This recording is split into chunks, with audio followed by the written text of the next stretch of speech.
Bonsoir, oui, je travaillais à la radio notamment avec Nathanaël Rochat. Enfin, je travaillais à la radio avec Nathanaël Rochat qui... Bien, ça me fait plaisir de vous voir ce soir. Quand on m'a dit tu vas parler d'amour, un peu la même réaction que Nathanaël. Je me suis dit qu'est-ce que je vais bien pouvoir vous raconter sur l'amour. Et je me suis rendu compte en fait qu'il y a un projet sur lequel je suis en train de travailler qui a un rapport indirect avec l'amour. Et ça m'a bien aidé ce rapport indirect parce que je me suis rendu compte du pouvoir de l'amour.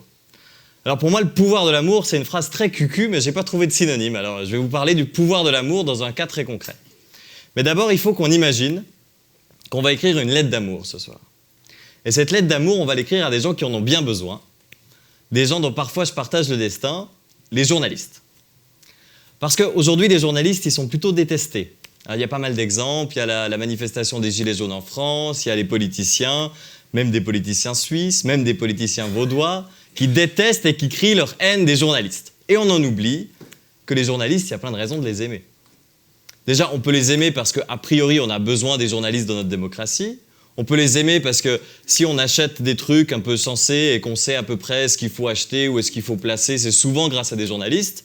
Et puis, on peut les apprécier ou les aimer parce que les journalistes, sans eux, on serait un peu aveugle, on ne saurait pas vraiment ce qui se passe ici et là-bas. Mais il y a une raison encore plus forte de les aimer, c'est quand on les aime, ça les change. Parce que je me suis rendu compte qu'on dit toujours quel est le pouvoir des journalistes sur la société, comment les journalistes nous manipulent. Et on oublie de se poser la question inverse, comment est-ce que nous, on a une influence sur le journalisme? Comment est-ce que nous, on manipule les journalistes? Et c'est vrai qu'aujourd'hui, la transparence, elle est partout, et on aimerait bien que les journalistes soient transparents. Et les journalistes, aujourd'hui, c'est un des métiers les moins transparents qu'il existe. Il y a très peu de journalistes qui vous expliquent comment ils travaillent. Il y a surtout très peu de journalistes qui acceptent de montrer quelles sont leurs sources, quels sont les processus qui ont permis d'écrire tel ou tel article. Et s'ils sont si peu transparents, ces journalistes, c'est qu'ils sont sur le mode défensif. Ces journalistes sont attaqués, sont jugés, sont attaqués d'un point de vue juridique aussi, et donc ils sont sur la défensive, ils montrent jamais rien. Les Américains, ils ont un projet qui s'appelle le projet 32%. 32% parce qu'ils se sont rendus compte qu'aujourd'hui, il n'y a plus que 32% de la population qui croit encore en la presse, qui a confiance en la presse. 32% de la population qui a confiance en la presse. C'est une première université américaine qui est tombée sur ce chiffre. Il y a une deuxième université américaine qui s'est dit c'est impossible, on refait la même étude. Ils sont tombés à 30%. Du coup, ils ont appelé ce projet 32% parce que c'est des optimistes. Et le projet 32%, le but, c'est de se dire comment est-ce qu'on peut augmenter la confiance dans la presse. Première recommandation de ce projet 32%, il faut plus de transparence.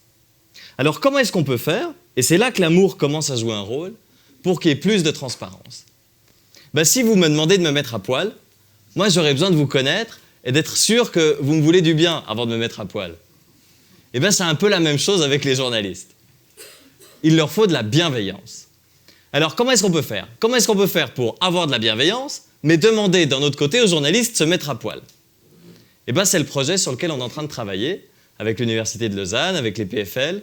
On a trouvé un moyen d'écrire une lettre d'amour aux journalistes. Une lettre d'amour qui termine par « foutez-vous à poil ». Mais une lettre d'amour simple, technologique. On s'est dit, voilà ce qu'on va faire. Quand quelqu'un doute d'une information, plutôt que d'aller chercher d'autres vérités alternatives, plutôt que d'aller chercher des théories du complot sur Internet, ce que la personne qui doute de l'information pourrait faire, c'est qu'elle pourrait dire aux journalistes « Je te fais toujours confiance, mais ça, il faut que tu élabores. J'ai toujours envie d'avoir l'information de ta part, mais ça, il faut que tu ailles plus loin. » Une espèce de bouton « Montre-moi ». Et on est allé plus loin, on s'est dit « Tiens, si quand je regarde la télévision, peut-être même quand je vais au cinéma voir un documentaire ou quand j'écoute la radio, si j'avais une application qui, sur une information précise, me permettait de dire « Dis-moi en plus. Est-ce que ça permettrait quelque chose ?» Et on s'est dit, le problème, c'est qu'il y a beaucoup de téléspectateurs, il y a peu de journalistes, ce qui fait que si tous les téléspectateurs disent « montre-moi », le journaliste va être dépassé s'il doit montrer tout à tout le monde. Alors, on s'est dit peut-être qu'on peut automatiser ce process. Peut-être que le journaliste pourrait être transparent automatiquement. Comment ça se passe? Le journaliste, il pourrait cuisiner devant nous, comme quand on va au restaurant et qu'il cuisine derrière une vitre. Le journaliste, il pourrait garder toutes ses sources pour lui, mais automatiquement, quand quelqu'un dit « Tiens, à la 2e minute, tu m'as donné cette information, montre-moi comment t'en es arrivé là », automatiquement, ça pourrait être révélé, ces sources qu'il avait préparées. Et il se trouve que ce n'est pas la première fois que quelqu'un a une idée comme ça. Il y a un site internet aux États-Unis, site internet d'actu, très crédible, qui s'appelle PolitiFact, qui à l'époque s'est dit « on va obliger nos journalistes à mettre des sources et on va voir ce que ça change ». Concrètement, le journaliste, il avait sa page internet où il publiait son article et il devait mettre un certain nombre de sources. Et tant qu'il n'avait pas mis son nombre de sources, l'article n'était pas publié. Alors ce qui s'est passé la première semaine, c'est que les journalistes mettaient des sources bidons. Il n'y avait pas les deux sources, il y avait un article urgent à publier, ils allaient chercher une photo nulle sur internet, ils mettaient le lien, paf, ça passait, c'était publié. Mais au fur et à mesure, ils se sont rendus compte qu'il y avait de plus en plus de sources et qu'il y avait de moins en moins de protestations du public. Donc on part du principe que la qualité a augmenté. Les journalistes se sont dit « attention, là, je cuisine à vue, il y a 2-3 trucs que je vais peut-être faire différemment ». Et c'est là que c'est intéressant, c'est que le public n'a pas utilisé ces sources pour sortir des grandes affaires sur des affaires truquées, sur des articles mensongers, sur des politiciens accusés à tort, ce qu'on entend souvent dans d'autres médias. Ils ont utilisé ces sources pour aller plus loin, pour discuter avec le journaliste, pour garder le lien de confiance et de bienveillance et pour développer une relation. Une relation, comme une relation amoureuse. Donc on s'est dit, si avec un bouton qui déclare non pas un manque de confiance, mais un besoin de davantage d'informations, si avec un seul bouton, on arrive à signifier au journaliste que là, il a besoin de plus d'informations, l'auditeur, le téléspectateur, le lecteur, le spectateur d'une salle de cinéma, qu'est-ce que ça pourrait produire d'autre? Et là, on en revient à ce projet 32%. C'est quand on vous dit 32% des Américains croient dans les médias, on vous dit 68% n'y croient pas.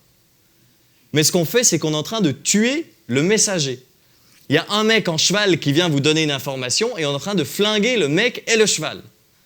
Parce qu'en fait, les Américains, ce n'est pas tellement dans les journalistes et dans la presse qu'ils n'ont pas confiance. C'est dans les informations qui sont données par les journalistes et la presse. Et ça mériterait d'être un peu précisé. Peut-être qu'il y a des informations qui suscitent la confiance, peut-être qu'il y a des informations qui suscitent la défiance. Et avec ce petit bouton, ce point G du journaliste, on arrive à détecter quelles sont les informations qui nécessitent davantage de creuser, d'enquêter ou de découvrir la falsification peut-être de certains faits.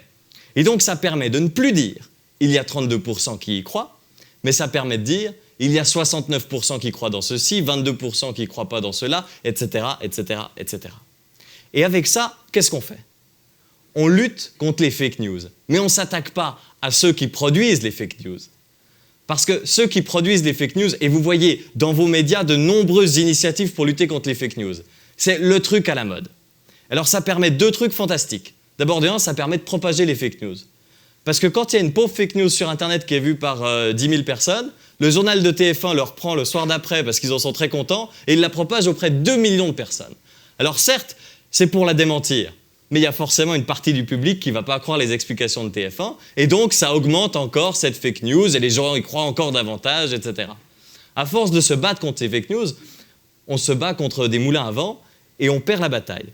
En fait, ce qu'il faut faire, c'est se battre pour que les médias qui sont les médias historiques, qui sont les médias parfois payés par le public, qui sont les médias qui ont des journalistes en lesquels on peut avoir confiance, il faut se battre pour que ces journalistes retrouvent un niveau de crédibilité supérieur. Donc ce petit bouton de l'amour, cette lettre d'amour à distance, à déclencher avec son téléphone portable, dans un premier temps, le but c'est de la mettre à disposition que des services publics et de voir si au fur et à mesure, la confiance du public augmente ou non. On est en train de développer cette lettre d'amour et l'avantage, c'est qu'il n'y a pas besoin d'écrire des trucs cucu, ce sera juste un petit bouton à presser. Et moi, je me réjouis de pouvoir le presser et j'espère que vous le presserez vous aussi. Merci beaucoup.